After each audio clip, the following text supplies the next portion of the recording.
I think you have your Pro Tools session pulled up, right? So this is the software that you produce in.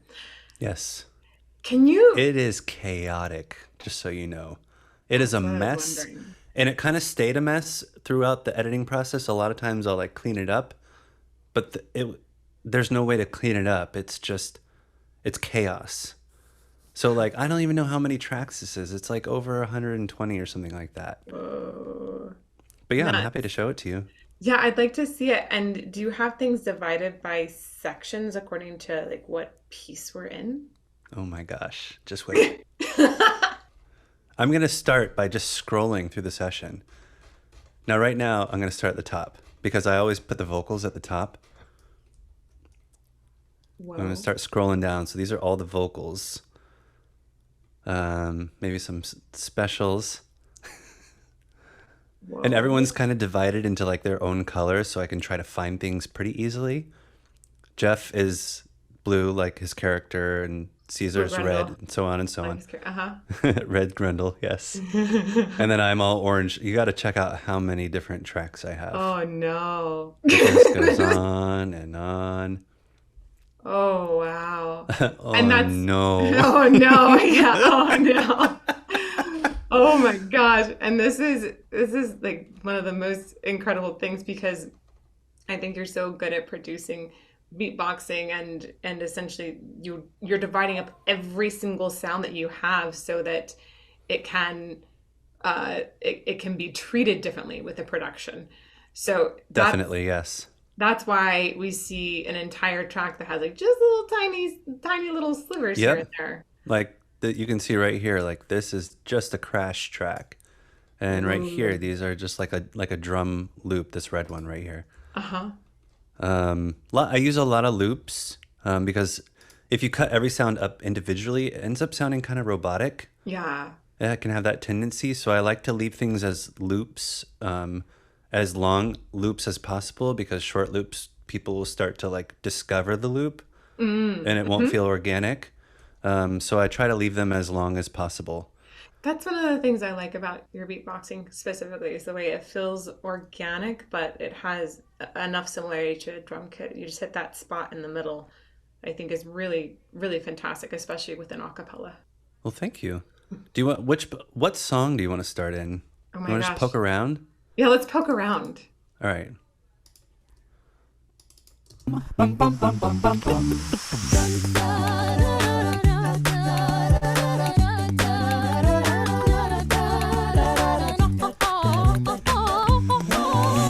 So I knew with that first one, like, or really, this is just the second song. You Yeah. can see how I have everything broken up into markers. Mm-hmm. A lot of times I'll use these markers as song markers, and then they get erased and changed into action markers as to like what's actually going to happen. So it's sort of kind of like the shot list, Mm-hmm. and then like a rough shot list, and then this will later get changed into like a full shot list with details on what everybody's doing and what everybody feels and how people are reacting to maybe the soloist. The storyline and the subtext basically Pretty it much. eventually shifts into that. That makes sense because it had to be so closely associated with the music. You couldn't just pull that from anywhere. Yes. And what was cool about this one compared to the last time you saw the Grundles is that Mm-hmm. this particular arrangement was built kind of like from the ground up. Like the last one we did the arrangement and then we came up with the story, and this one the story was built with the arrangement, and I was like, "Ooh, this is a better way to do it because you have Hmm. so much more control and so many more like fun little moments you can add when you do it this way." Mm, cool. Very cool. So, can you actually sort of hone in? Let's hone in on one of these percussion moments in particular. Sure. Well, one of like 10 billion here. So, within this Nachtmusik section, right, this Mozart section, Yeah. how many different percussion tracks do you have? Let's see. Let's count. Two crashes, one hat, three, four, five, six, seven, eight, eight tracks. 8 tracks. This is one of the things I think is just nuts. Like 8 tracks of percussion in one little section. Jeez. Yes. Jeez. Yes, exactly. And that's why there are so many tracks for the drums because each song kind of needed its own tracks to Hmm. mix properly. So, and it always makes it easier for the mix engineer to have it separated out like that. You're like, here, have 120. Yeah. So this, you can kind of hear how some of this is broken down. Let's start with the main beat right here. Then we add in a snare. And then we add in a hat.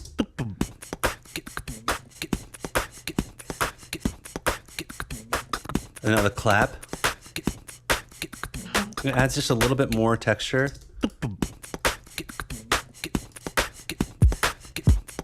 A really subby bass. Yeah. Kick. And then aside from the crash, that's basically it. So when you add in the crash, these are crashes. So it helps kind of like connect the pieces together. And they're very simple sounds as far as like the crash. Just... So you're just kind of like building and then releasing. So it's an inhale and then a quick shift to an exhale there?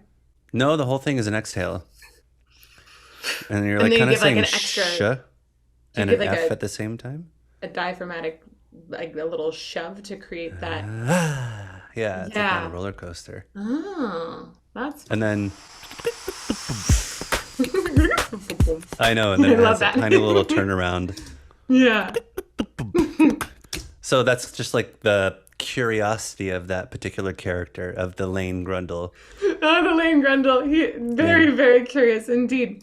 What were you doing to make that the bassy sound? The kick. Oh, it's just like that kind of like kick sound that I do. Mm-hmm. And then it's EQ'd. That's so nice. it's like kind of like all low end.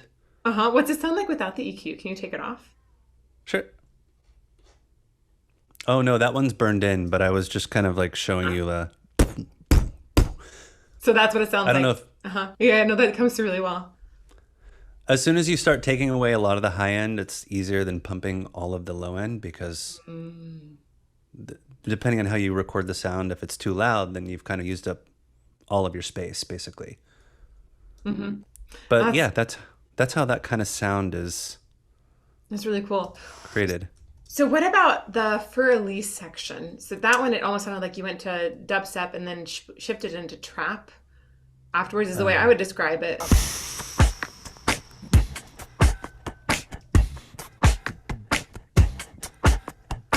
Yeah, this is like really breathy. It really reminded me of something that I did before in The Little Mermaid, which was Poor and Fortunate Souls. Uh-huh. And I was like, oh, I really love that groove that I did for that song. Well, how can I make it something new and different, but still kind of keep that slow, like nasty groove? Uh-huh. So that's what you're hearing. Really cool. I really liked that. Can you play it again?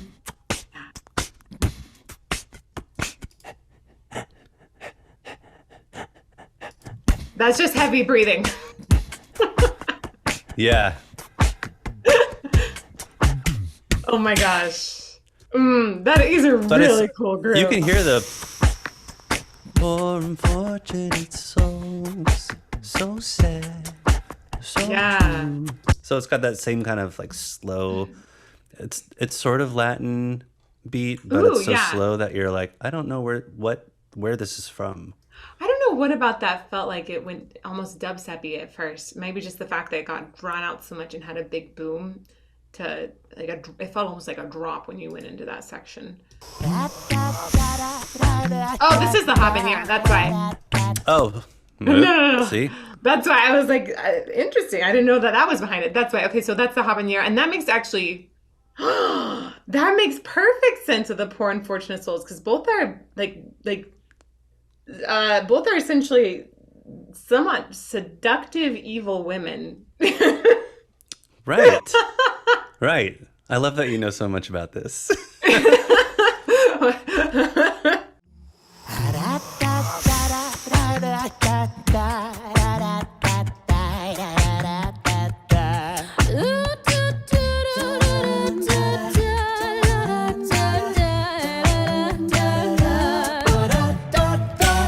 You kind of do associate a song with like a feeling too in that way. Mm-hmm. Well, that's such a cool similarity to draw too. That's awesome. What song did you want to hear? Sorry. Oh, the Für Elise. Yep. Oh, yeah, that's gonna.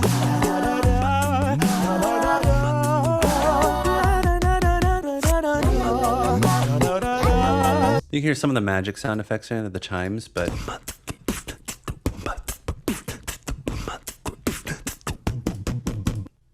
I like that. Ooh.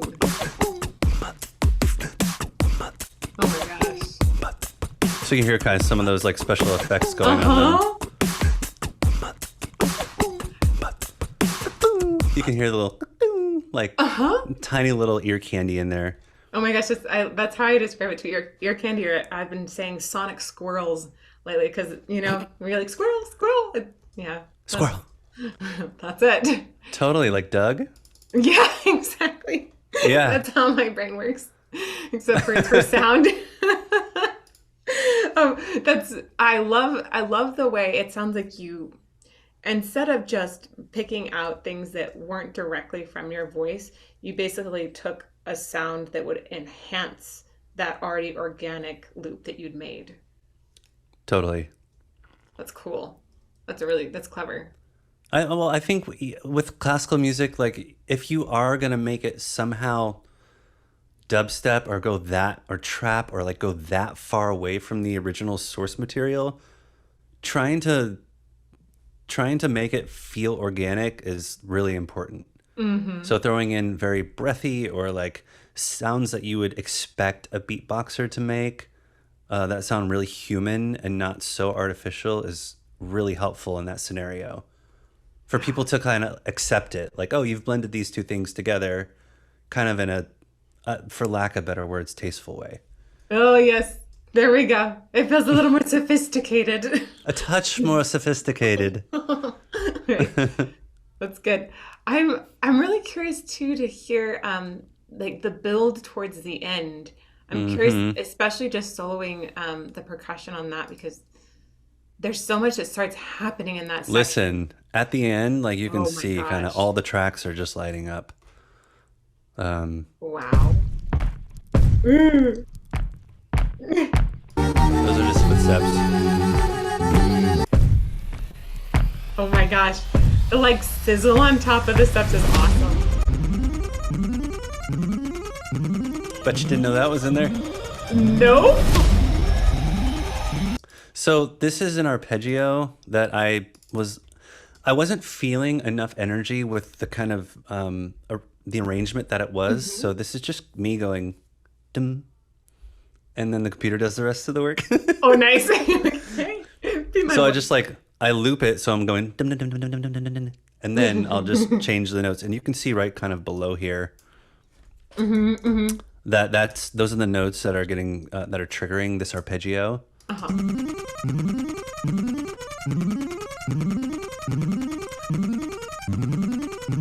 my gosh. Now it really does sound kind of like a video game, It does. like a little 8-bit video game. Yep. But oh yeah, that's kind of like one of my things. I'm like, oh, let's add an arpeggio. We obviously can't do it, but at least I can make it sound like it's somewhat human. By taking it from a human original source. That's cool. And then, and this is cool. I found this sample and used it. It's like a evil laugh. I'm gonna slow it out because I was like, this needs to sound like bad things are about to happen. Yeah. Oh my gosh. I was like, oh, I love that. It does. That sounds totally evil. I love the verb on it. Right, yeah. It's like, whoa. I'm like, oh, this can't mean good things. Right? Oh my gosh. Okay, so can we solo? You want to start something picking it apart? Let's Yeah. can we just do a playthrough from when this ending section starts of just the percussion and special effects? Sure. Oh gosh.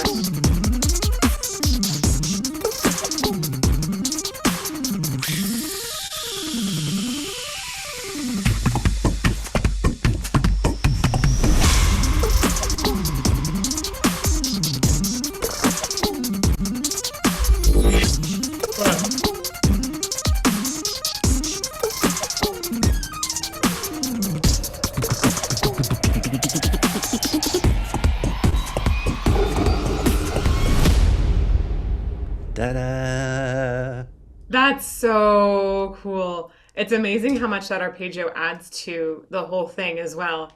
It makes it feel faster than it really is, and that was kind of like the goal in mind, is to like keep the energy as high as possible, because And there's only so much you can do with voices. People expect certain things out of it.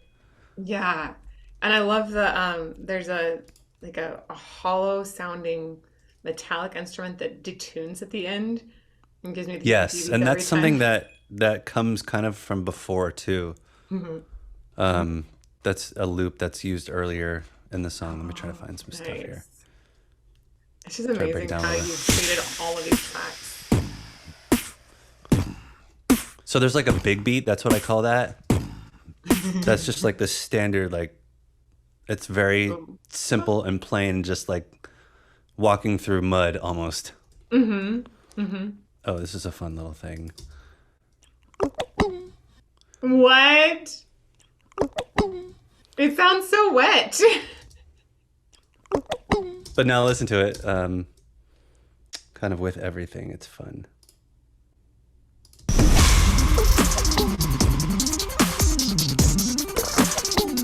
Oh my gosh.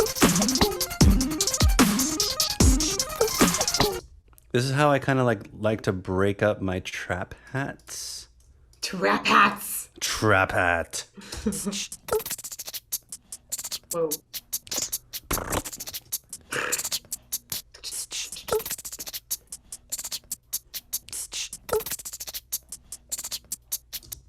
That makes So my no, face like cringe trying to think about making some of those sounds so fast. and I also have this really fast one.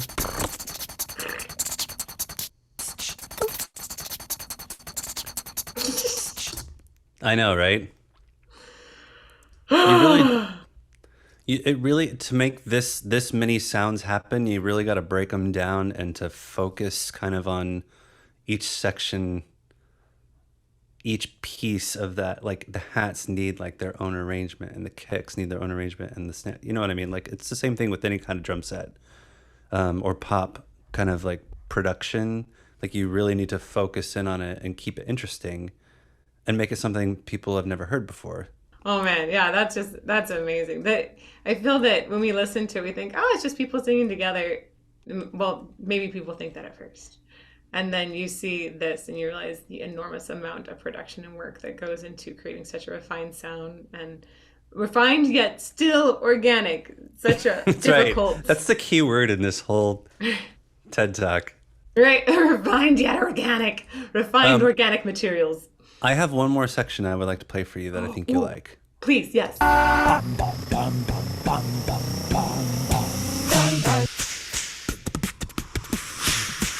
This is just like very crash heavy, which is something that is really not common, I guess, in a cappella Uh-huh. music, because you look kind of dumb when you're like, psh, psh, psh, psh, psh, psh. But I was like, let's just play into that and like really go for it. So like in this section, like when it becomes just nuts.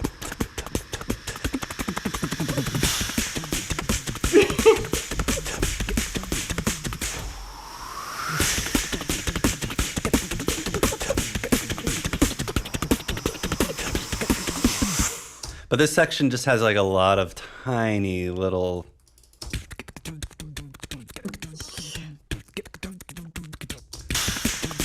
That's nuts.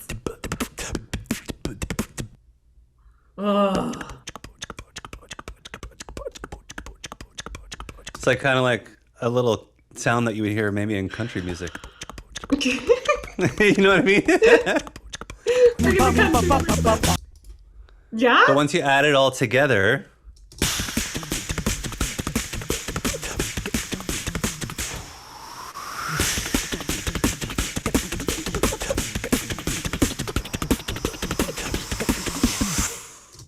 Oh, that's so cool. I feel like I just got a really big take home for when I eventually go back and do some more a cappella music myself.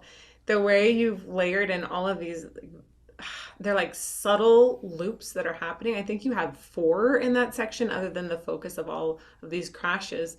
It's that's amazing. It's like, hey, don't focus on just one big loop. Have lots of little ones going to make it extra Yes. fun and Yeah, I crazy. really like that. And I like the way that it sounds and I like the process of creating it. And Uh, one thing I always keep in mind is like don't be afraid to delete something that doesn't fit. Because I don't just record and then it's done. Like you just sit here and you try things hmm until something works and you're like, oh, I think that works. I'm going to keep trying to go in that direction. And then you keep adding. And all of a sudden, it might sound wrong. And it's one thing I find myself doing is like, well, get rid of the thing that doesn't sound right. Like, it's okay to hit the delete button, even if you worked on this one section for like 3 hours. Like, delete it. It's fine. Like, move on. Like, that was part of the process for you to get where you are right now. I love that. Sometimes you need 3 hours of really hard work on a thing that doesn't show up in the final, but you needed it to get to the final still. Exactly. There was no way you were going to get there without doing that. Oh, that's awesome. A good life lesson right there. Amazing. Well, thank you. Thank you so much for taking us inside this, especially for honestly just really inspiring me to level up vocal percussion next time I come back to making music like this. I think any person out there would love to see that and say, "Oh, oh, I can aim so much higher." Absolutely, yes. I mean, you have a DAW with so many channels you don't know what to do with. Like, even looking at Jacob Collier, like, watch him do his sessions. You're like, oh, wait, there are no limits on tracks? I forgot. Just CPU. Right.